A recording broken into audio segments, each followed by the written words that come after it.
Minerva Solano y el doctor Samuel Ojeda sobre el maestro Alanís, que para muchos de nosotros ha sido un referente en el área de la cultura y en la historia sinaloense.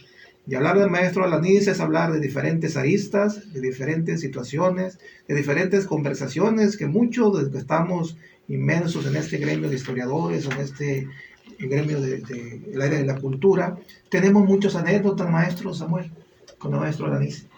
Sí, indudablemente, por estos caminos de la historia siempre los colegas nos encontramos y a veces nos entrecruzamos.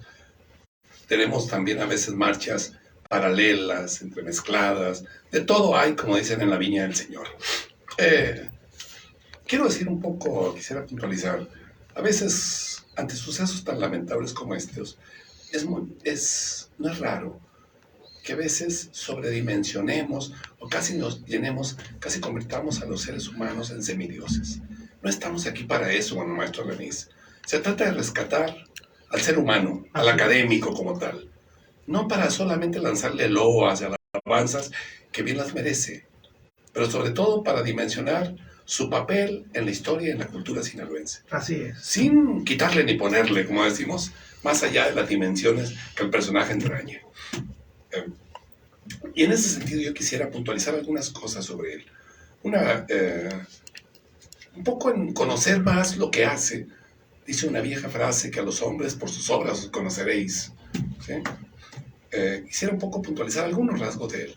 En primero, yo dije en principio que yo conocía al maestro Alanís primero por sus textos. Y un poco revisando lo que hace y retomando lo que la maestra Minerva decía, pues obvio, inicialmente tiene una formación como economista. Y esto se va a ver reflejado en su producción académica. Entre 73, más o menos 80, voy a encontrar, revisando su obra, textos signados por su formación a nivel licenciatura. Textos fundamentalmente donde aborda asuntos que tienen que ver con el campo, la agricultura, el capitalismo, muy en la perspectiva implícita o explícita de orden, de una visión medio marxista de la realidad económica sinaloense, pero vamos a encontrarlo esos años, mucho estudiar estos elementos, ejidos, producción, horticultura, etcétera, son los temas recurrentes en él. Su orientación más clara, podemos decir, o más incisiva y profunda en el campo de la historia, yo lo ubicaría a partir de los años 80. A partir de los años 80 es cuando empieza a tomar temáticas como la conquista, la presencia jesuita, ¿no? Los procesos que tienen que ver con el periodo colonial sinaloense. La colonia va a ser una preocupación central en el campo del quehacer. De ello fue, por ejemplo, y por eso se ubica la tesis de maestría que hizo en nuestra Facultad de Historia para obtener el grado de maestro en Historia Regional, sobre temas ubicados en esta índole. Siempre una temporalidad histórica, pero siempre poniéndolo al epicentro, lo sinaloense. Eso es un rasgo característico de él.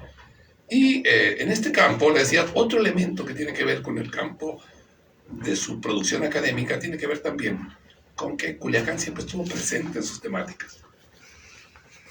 Los primeros textos que leí de él sobre Culiacán lo ubicaban en 1910, después aborda los años 20, pero siempre le decía un poco, era un individuo que vivía, no solamente vivía en Culiacán, ¿sí? A lo mejor no solo disfrutaba la ciudad, sino la tenía también como una preocupación de investigación histórica. Era, a lo mejor decirlo, el Culiacán de sus amores, ¿no? Sí, sí. Y sus amores académicos también. Esto un poco lo trabajó también Alanís, el maestro Alanís, de manera muy significativa, pero hay otro elemento que quisiera destacar de él, su papel de rescate y divulgador del pasado. Algo que todavía sigue siendo referente. Yo quisiera ahí puntualizar dos cosas fundamentales. Una, su papel como compilador y rescatador de una obra que sigue siendo hoy referente en nuestra producción editorial de la UAS, la colección Rescate.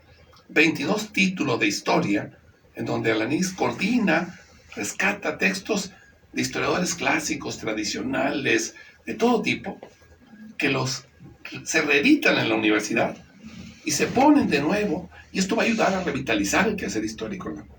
Se estaba creando la Facultad de Historia, la maestría en Historia, luego la licenciatura, pero el maestro Alanis desde antes ya estaba poniendo su grano de arena. No sé si sería más que grano, una palada de arena, ¿sí?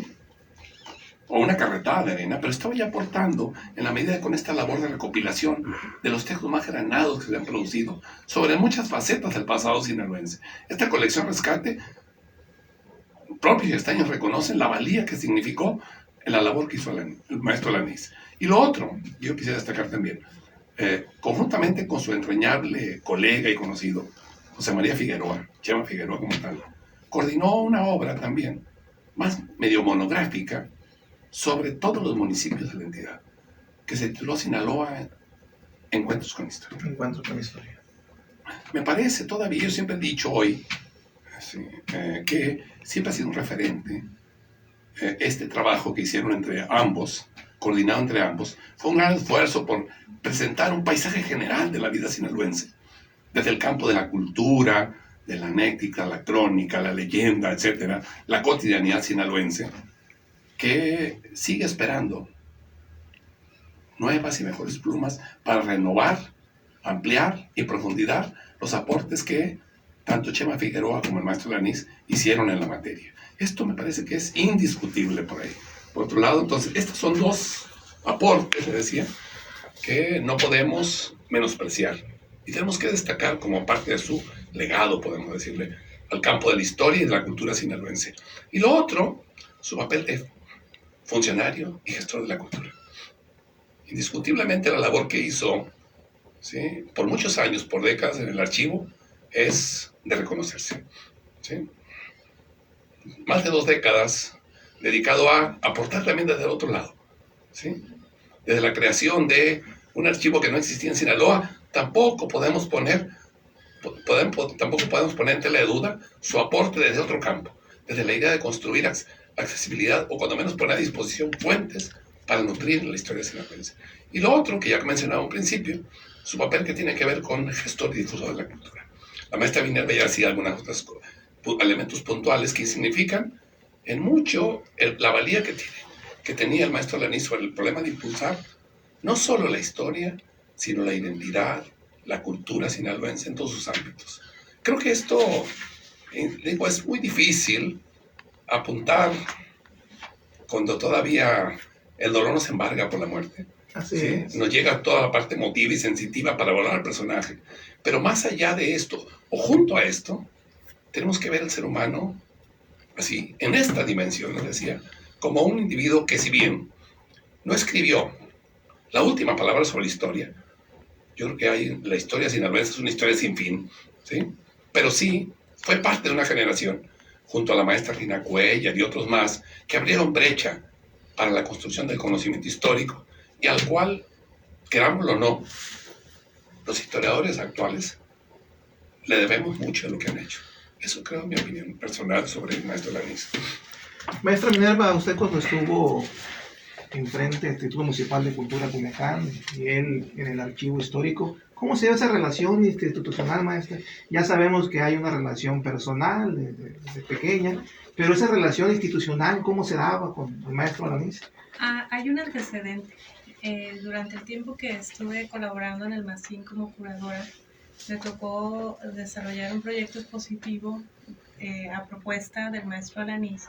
Él tenía un archivo familiar de la familia Ponce de León y él propuso al museo hacer una exposición. A mí me fue asignado ese proyecto y me tocó desarrollarlo con él, desarrollar los núcleos temáticos, la organización, cómo se mostraría, el montaje y el programa académico.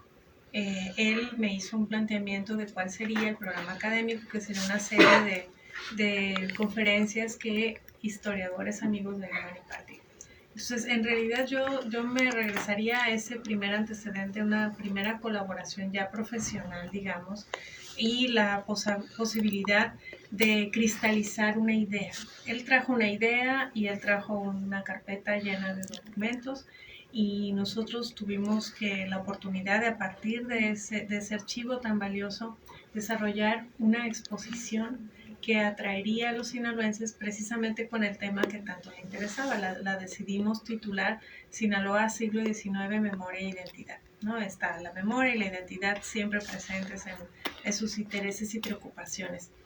Posteriormente, en el Instituto Municipal de Cultura, tuve la oportunidad de nuevamente coincidir con él en nuestra historia de vida, pero ya no solo como director del archivo histórico, sino también como presidente de la corresponsalía de Culiacán del Seminario de Cultura Mexicana. Esta corresponsalía tenía ya hacía algunos años, se había creado, teniendo desde la Ciudad de México, desde la Corresponsalía Nacional, una cierta actividad, pero había quedado un poco como en el abandono, digamos.